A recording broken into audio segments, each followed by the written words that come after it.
please. I want my picture. Get out. Abel, can I get a picture with you? I appreciate you so much coming please? over. Thanks, Abel. Thank you, brother. Damn. I'm getting my picture. Get your We hand were off. wondering, man. Thank you so much. Abel. Can I get a picture? Can I get a picture, Abel? Abel. You think it's possible? Can I get a picture? Can you tell her? I want to get a picture. Yeah, she's been waiting. Abel. I want a picture.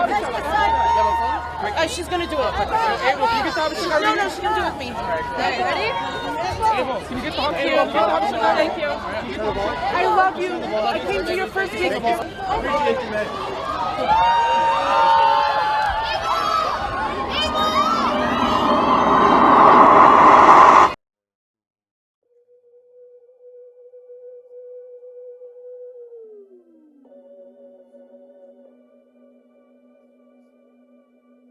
Fame. The state of being known or talked about by many people, or my definition, the contemporary embodiment to sell oneself like a product. Regardless of what's seen on the outside, many famous fall victim to substance abuse and possibly worse. The reason so many artists succumb to addiction is due to the ignorance and non-awareness that they are people too. Celebrities are people dressed in persona, but despite the intense mental pressures fame can baggage, the colossal success of Abel Tesfay's career has proven you can control a level of fame seen by the world and still maintain a part of yourself that remains modest and humble. Abel Makonnen Tesfaye is 31 this year. The Toronto native has been in the spotlight for almost a decade with over a dozen hits on Billboard, scoring 5 number ones, 3 Grammys, countless platinums, and a certified diamond track. With the flashy pop star persona he takes on today, Abel's also known for the secret meanings behind his hit songs like Can't Feel My Face, The Hills, and Blinding Lights. The R&B genre has been heavily influenced by his early music, but given his MJ-esque sound, a first-time listen to Abel is barely incomparable. Despite the similarities, the angelic voice of this Canadian Michael Jackson brought something new to the game no artist has heard of, making for every rap fan's favorite R&B singer. But how?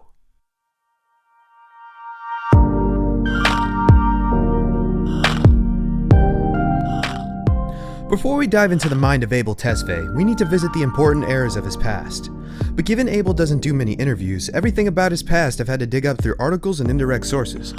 Abel Tesfaye was raised in the suburbs of Scarborough, Toronto, where he learned his native language Amharic, and was taken to Ethiopian church service.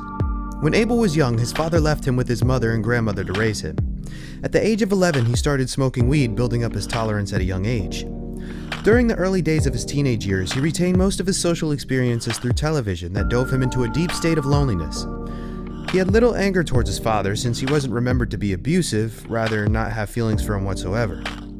By 16, Abel vowed if he never made it big in the world, he'd commit suicide.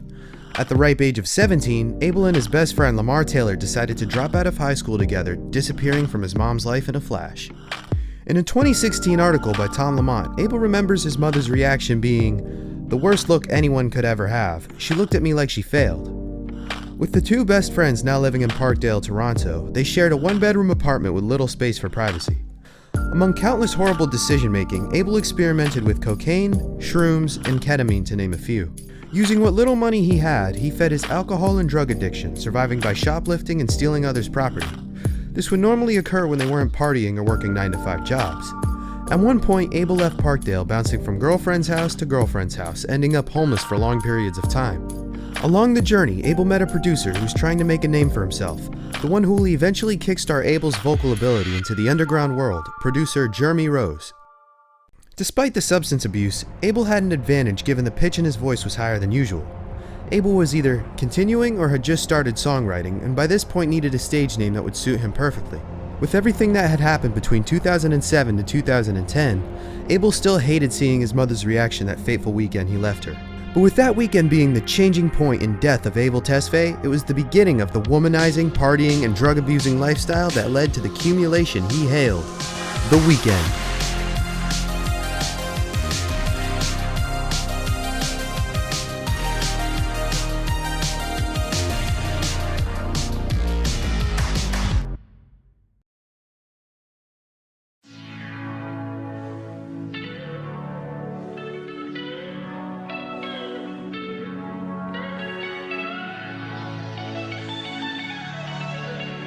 You don't know what's in store, but you know what you're here for. Listen, Joey Styles killed it. Big inspiration right here, baby. You already know what it is. He's gonna blow. We're all family, man. Family matters, you know? In 2010, The Weeknd met and worked with producer Jeremy Rose. They mixed and mastered his first tracks, What You Need, Loft Music, and The Morning, releasing it on YouTube, and although The Weeknd was anxious about his voice, he carried out with his vision for a new wave of dark R&B. This consisted of many truths The Weeknd expressed through his vocal ability. The raw truth being the world he lived in with the drugs he'd take and the women he'd sleep with. This wouldn't be the first time an artist made a take on their dark fantasy through R&B, but for the project to be heavily focused on this kind of lifestyle, it was a game changer. Despite the negativity he was singing about, he was far from promoting it, rather criticizing himself for it while still giving in to his own influence. The lifestyle he adapted after leaving his mother's house was even worse, but he felt comfort in the things he was doing, the freedom he controlled. Abel, now by the stage name The Weeknd, was living in a world he created from the experiences he captured on television. A pocket world he manifested through the harsh and grimy drug-induced fantasy. A world fueled with melancholy, drugs, and sex. A world he later titled House of Balloons. But before the creation of what will soon to have launched him into superstardom, The Weeknd parted ways with Jeremy Rose and instead met producers Il Angelo in December of 2010 and Doc McKinney in January of 2011. With the perfect producer suited to embody the sound of his mind, it was time for The Weeknd to manifest all of his experiences into 3 mixtapes titled House of Balloons, Thursday, and Echoes of Silence, eventually putting it together in one project titled Trilogy.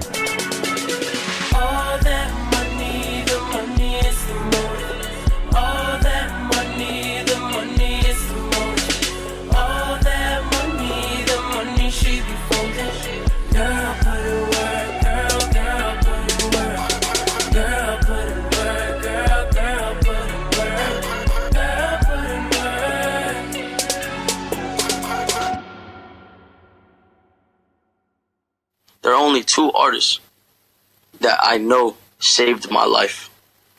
That's Kurt Cobain and The Weeknd. Why The Weeknd? And not the current Weeknd. You have to go listen to his old shit. He had his mixtapes. There were mixtapes. There was House of Balloons, there was Thursday, and there was Echoes of Silence. He basically took the mixtapes, remastered them, added like 3 tracks, made them into an album called The Trilogy. Now that we understand his backstory and come-up, we can get into what makes him successful and why. Throughout hours of effort and pure skill, The Weeknd didn't take any off, with creating his own brand XO and dropping the 3 mixtapes that changed the game in 2011. House of Balloons was about a man losing himself to his drug addiction and unfavorable relationships with women. I left my girl back home. I don't love her no more, and she'll never fucking know that. These fucking eyes that I'm staring at. In this track, The Weeknd hit a low point, one of many he boldly sings about, describing the shame he feels for cheating on his partner with a prostitute. Instead of caring about how this girl would feel, he gives in to his lustful emotions in an attempt to find comfort and satisfaction. Bring your love, baby, I could bring my shame. Bring the drugs, baby, I could bring my pain. I got my heart right here. I got my scars right here. This right here is what separated how R&B artists approach songs about seduction. This is music I was listening to get outside of my mind. This is music I was listening to help me. And the subject matter is a bit different, but the energy behind it was real. Unlike many at the time, The Weeknd was the first to confront vulnerability without making excuses or claiming how great of a person he is. He's admitting the exact opposite. This guy is a piece of shit, and it works.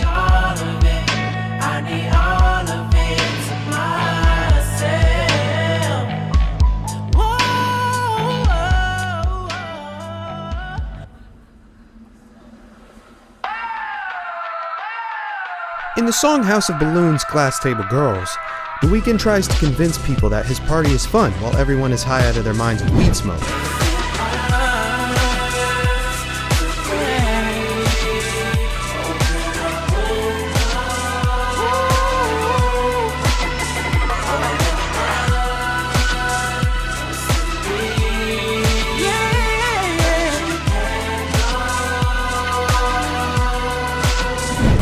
As Aziz says in his breakdown of the mixtape, this song is one big metaphor for depression, and instead of confronting it, everybody's drowning it.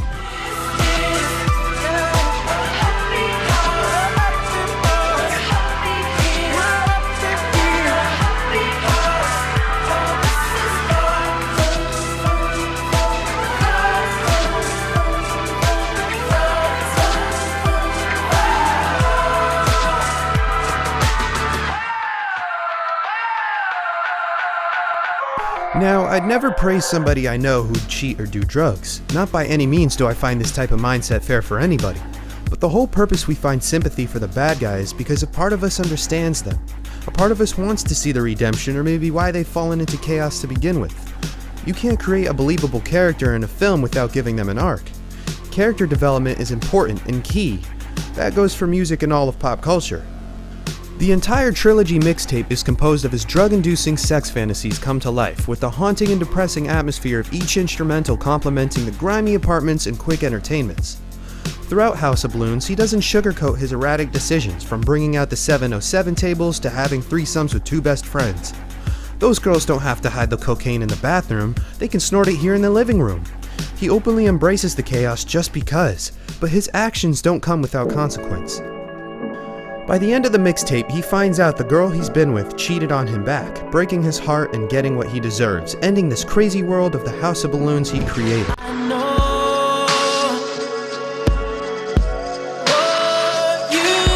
what you did. I know. Feels like it was detached. Like he was singing about like being kind of almost emotionless, especially like dealing with women. You know what I mean? Like it was contradictory. He didn't care. You know what I mean? It was contradictory, but it was numbing. Yeah, exactly. And that was the good thing about it, because it spoke. Look, the words didn't have to speak to you. It was the energy, because it spoke to your soul. It touched your soul. It numbed your soul. It helped your soul get through shit.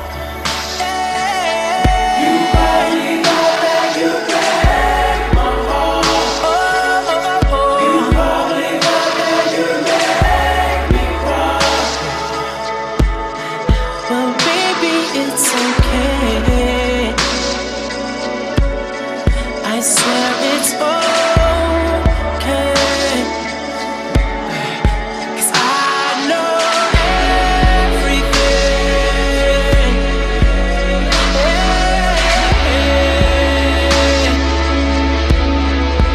I know everything.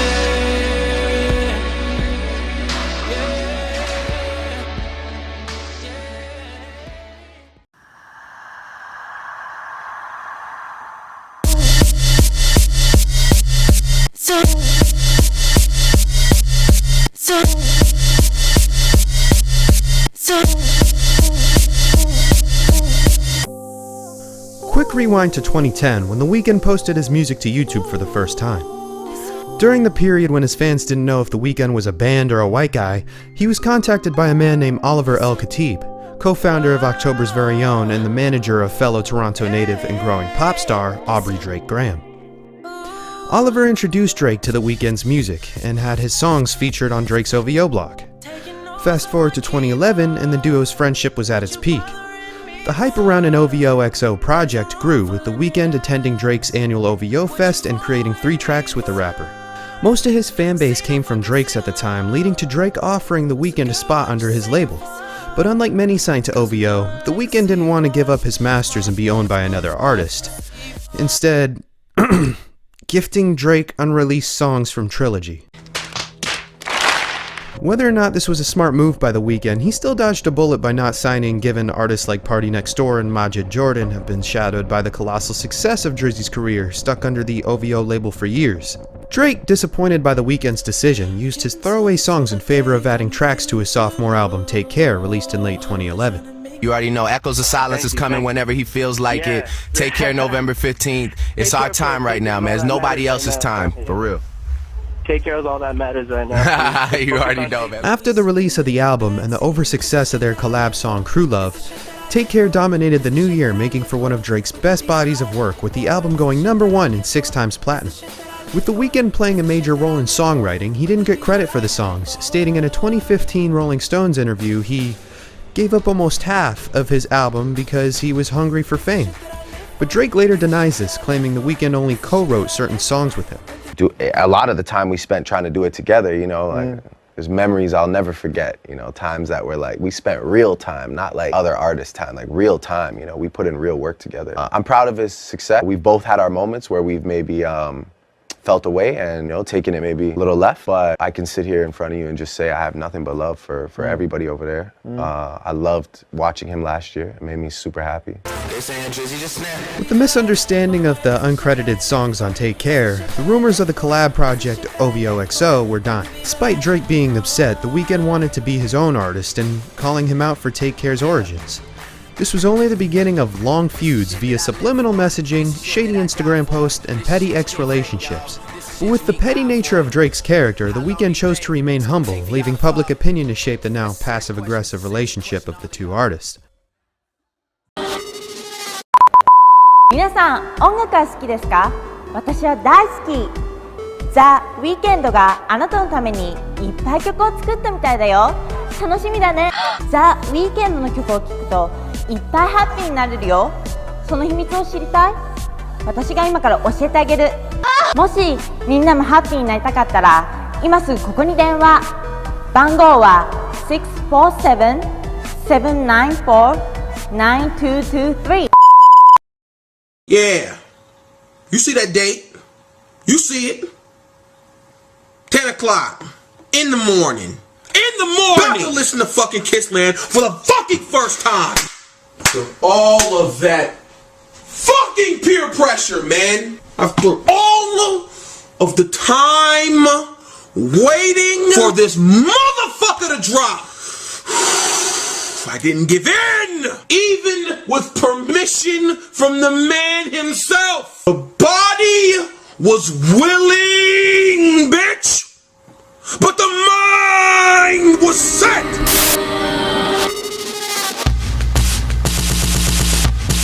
In 2013, The Weeknd's debut album Kissland hit streaming services. Many fans to this day still love this album due to the creative narrative of Japanese culture surrounding it. The versatility of an R&B singer goes so far, but The Weeknd's pushed its boundaries with his unique style of instrumentals, vocals, and lyrical choice, so much so that he's played a big part in most rappers' careers to this day. The impact of XO has spread through the new generation, influencing recent artists like XXXTentacion to Lil Uzi Vert.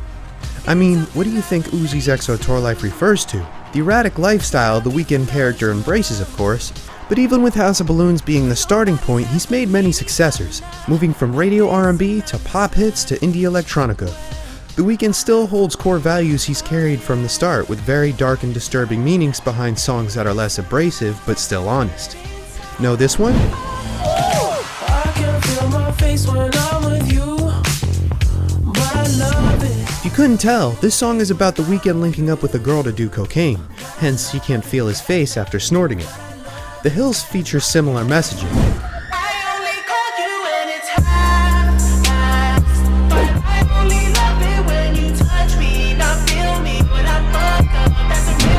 This song refers to him sleeping with a married woman. He only wants her to touch him sexually and not feel him emotionally, hence the affair. He still recognizes how much of a shitty person he is and abandons all acts of hiding it. Believe it or not, this flashy 80s themed pop song has a hidden meaning as well. In the comments, try to guess what he means before I break it down at the end of the video.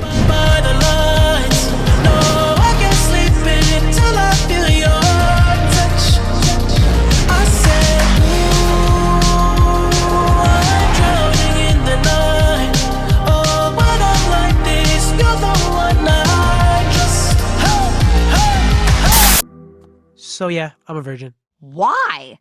Containing my seed gives me superpowers other singers don't possess. Right now, I'm using my virgin power to win Grammys. But if my calculations are correct, soon my nutsack will be a time machine. I'm trying to fuck with dinosaurs.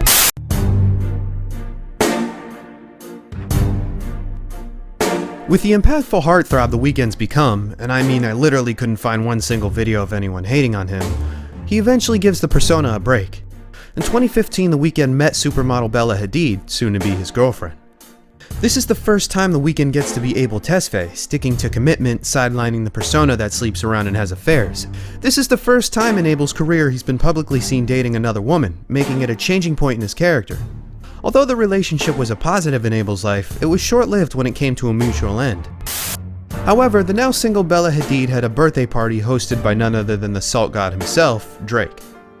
With this petty jab from Drake surely inciting a possible hookup, it undoubtedly pissed Abel off, feuding the passive-aggressive battle between the two even more. With Abel and Bella Hadid still being on and off after the Drake interference, Abel let her go, growing past his pain and adapting the persona of The Weeknd that slowly drove him mad. But with The Weeknd and Abel Tesfaye being one and the same only meant one thing: a growth in his character. As most artists evolve, they do so through style and appearance, but what they can customize and make their signature look is up to them. One of the most recognizable traits is someone's hair. Spanning all throughout pop culture and human history in general, the growth of hair signifies the growth of character. The Weeknd's signature hairstyle throughout the early to mid-2010s simply became iconic. But as all good things come to an end, his iconic nap got a trim as The Weeknd transitioned from his 2015 studio album Beauty Behind the Madness to his 2016 studio album Starboy. Not only did he transition out of a committed relationship and iconic hairdo, but he also transitioned the genre of music he created. From the pop sex and the dark tones of his music now came the nuance of the urban, abstract, and electropop sound The Weeknd character adapted.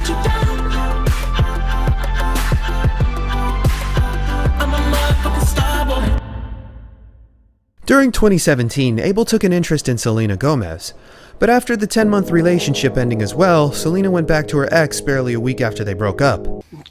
With the failed relationships of Abel's past, came the inspiration for 2018's My Dear Melancholy, his first EP.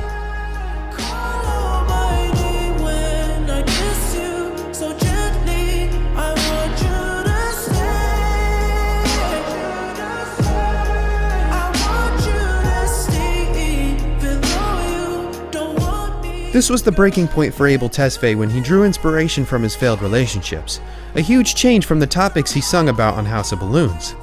In a way, every project till now slowly drifts from his old ways, given he wants out of the lifestyle he created, the broken hearts he's accumulated. But with Abel Tesfaye and The Weeknd being stuck together for good, he has no choice but to live with his ways, building up to one of, if not the best project he's made to date.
With everything that's happened to The Weeknd throughout his wild journey, it's all come to after hours.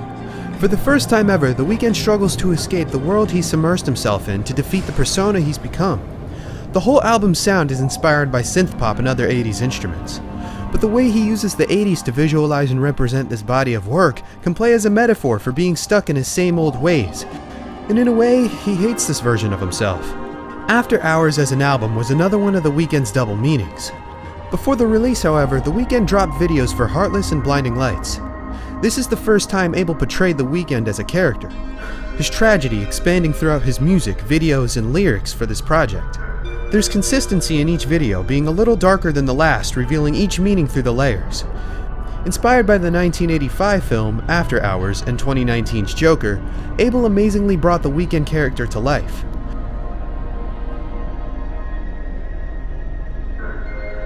In Heartless, he enters Vegas ready to spend it all just to have a good time so he can escape his loneliness. He takes drugs and runs away only to come back again in the Blinding Lights video.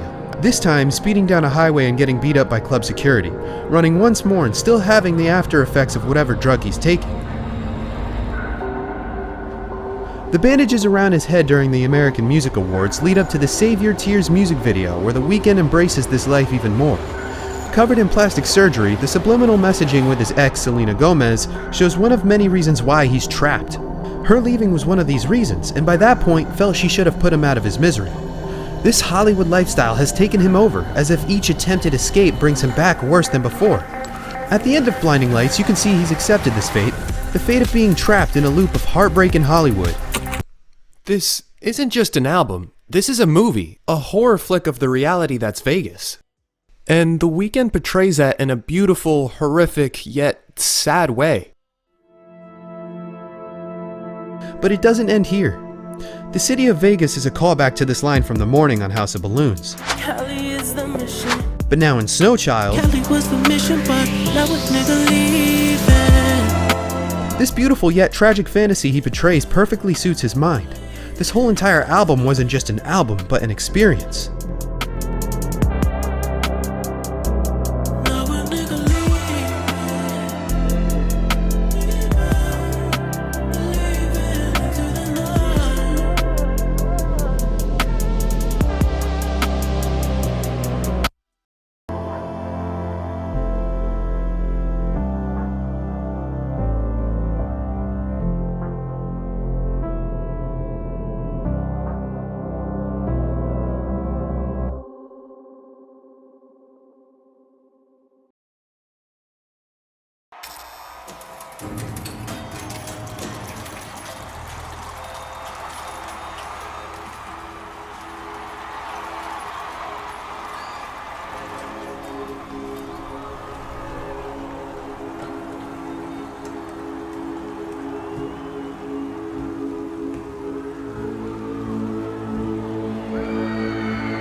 Before the album dropped, the hype around this project started from an Instagram post in late 2019, caption, "The fall starts tomorrow night." Over the course of the next few months, he rolled out singles, trailers, and cinematic visualizers, ultimately doing what many artists fail to do, rollouts. A rollout often refers to a significant product release, which is frequently accompanied by a strong marketing campaign to generate consumer interest. In other words, instead of drip-feeding singles before a project's release, the artist takes the time to generate hype through different types of marketing like live performances, subliminal messaging, real-life encounters, and much more to create a setting and general vibe of what's to come. I mean, look at this. He didn't have to perform on a New York City skyscraper with fireworks lining the Hudson. This isn't normal. This is exceeding expectations. An experience around the album itself. This type of marketing strategy creates memories, making you love the body of music even more, because at the end of the day, that's what'll be remembered the most. There's a reason most fans want Drake to go back to his old music, because of the experiences they had with the music at that time. Like when an old song takes you back to a certain point in life. But with Drake being a decades-old artist now, those memories created around that body of work triumph his new music no matter how new or old it sounds. Artists like Eminem, Kanye, and Jay-Z, to name a few, have fallen victim to this as well. I call it failing to roll out. The Weeknd is a decades-old artist as well, but here he is with his biggest project to date. I find it sad most artists don't take the opportunity to let a body of work exist before the release of the actual project, and that's where most go wrong. After Hours dropped in March of 2020, and the closest thing I've seen since was for Drake's 6th studio album CLB, which at the time was supposed to be out, but he's delayed it twice, failing to keep the hype at the level The Weeknd did. But who am I kidding, it's still Drake. Regardless, this is a dying art that needs to be brought back. The most recent artist before him who's done this successfully was Travis Scott for 2018's Astroworld, but that's a video for another time. But we can't forget the lyrics as well. Like I said earlier, Blinding Lights has a double meaning, one darker than you'd think. Instead of cocaine snorting and affairs with the married, the outro in the previous song Faith explains these blinding lights aren't from Vegas, but from an ambulance.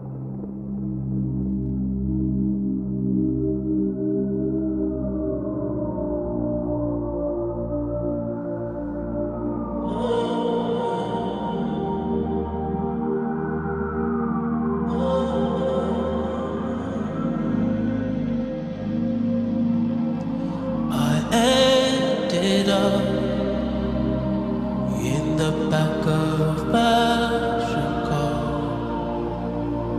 with the city shining on my face, the lights are shining again.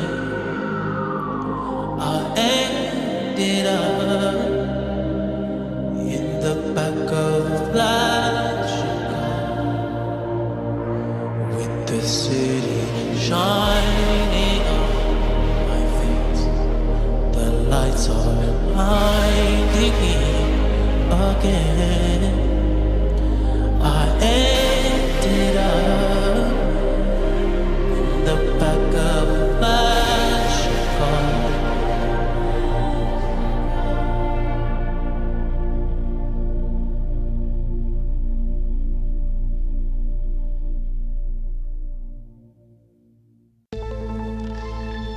After Hours was a groundbreaking album with or without the Grammy Awards.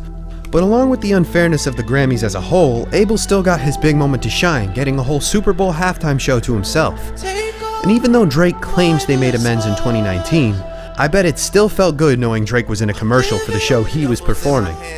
I did half a Zan, 13 hours till I land, had me out like a light. I take half a Zan and I still stay awake.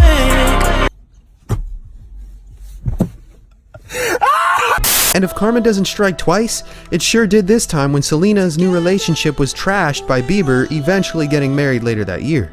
Bella Hadid was The Weeknd's ex when she hooked up with Drake, but given the pettiness of them both, she still served as an inspiration for everything he's created since. Another pit stop, if you will. If you're not an XO fan, you're probably wondering why I've been referring to Abel Tesfaye and The Weeknd as two different people when they're clearly the same person. Yes, this is true, but to put in perspective, The Weeknd is an exaggerated version of Abel Tesfaye's old self from Parkdale. And with time came fame, which motivated him to stop the abuse of the drugs he was taking. However, the exaggerated lifestyle and character of The Weeknd and his lyrics is all people can see now, a version of his old self that everyone fell in love with. But given the awareness of his realization through After Hours, he subverted his downfall by quitting drugs, continuing to remain modest and humble in a world filled with crazy fans, ungrateful friends, and failed relationships. Where he's at now completely contradicts how some celebrities handle these type of mental pressures fame can baggage. And whether you decide The Weeknd is a hitmaker, drug addict, or dirtbag, you can't deny one thing, that being his genius. If you've enjoyed this content, consider subscribing and donating to my Patreon. Hit the bell below and follow me on Instagram for frequent content updates. What do you think about The Weeknd's career? Were you ever a fan, and how did you discover him? Thank you for watching.